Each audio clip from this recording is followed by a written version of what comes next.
So there's an opinion piece here by his name's Peter Harder. Such a creepy name. Anyways, he's looking for more optimism, less skepticism about Trudeau's senatorial plan, and it's some nice rhetoric and everything, okay, but there's gonna be hell to pay if they ever interfere with the democratic authority of the House. It's hard to know why he's doing this if he doesn't want them to govern. And they can never govern. It's simply irresponsible to them to suggest that they have any kind of meaningful mandate. They do not.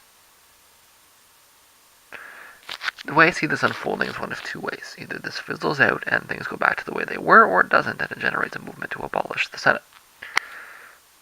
I might even go so far as arguing that if a time ever comes that the Senate overrules the House, the Canadians should ignore the Senate. If it gets through the House of Commons, it's law. Fuck the Senate. No, I mean, he wants to set up a Senate that has a functioning rule that is going to actually reverse legislation? No.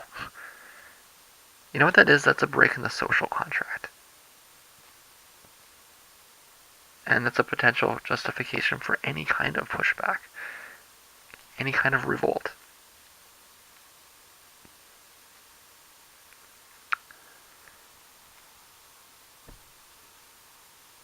Trudeau, when he wrote this out, I mean, it was just like, it's not like he had a really detailed policy proposal around the Senate. It was a couple of pages, a couple of paragraphs, if that.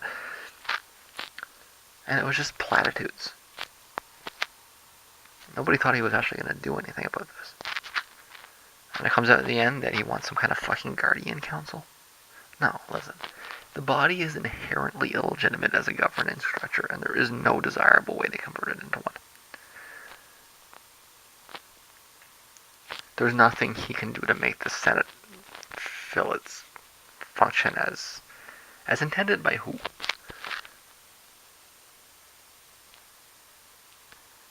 Here's a historical fact. Canada did not even vote on the Constitution. We never even had a referendum. I'm talking about the 1867. Nobody even asked us.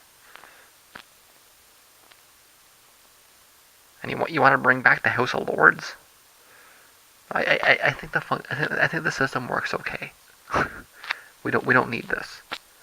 It's just going to get in the way.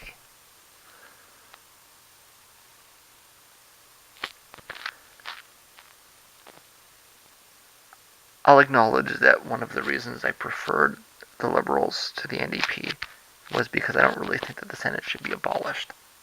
But I certainly don't want them functioning either. It's a bad situation, okay? There's no good answer. But the compromise that we've been using for, I don't know, 100 years?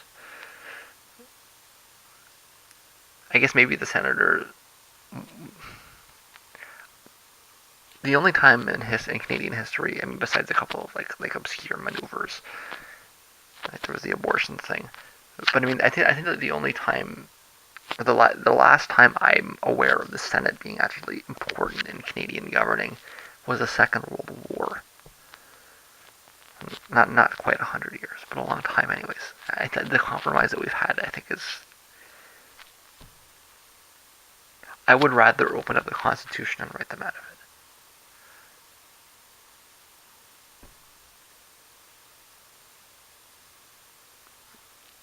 In the meantime, we've got what we got, right? And I really think that senators should be seen and not heard. If they want influence in the democratic process, then they should resign their seats in the Senate, and they should run for a seat in the Parliament.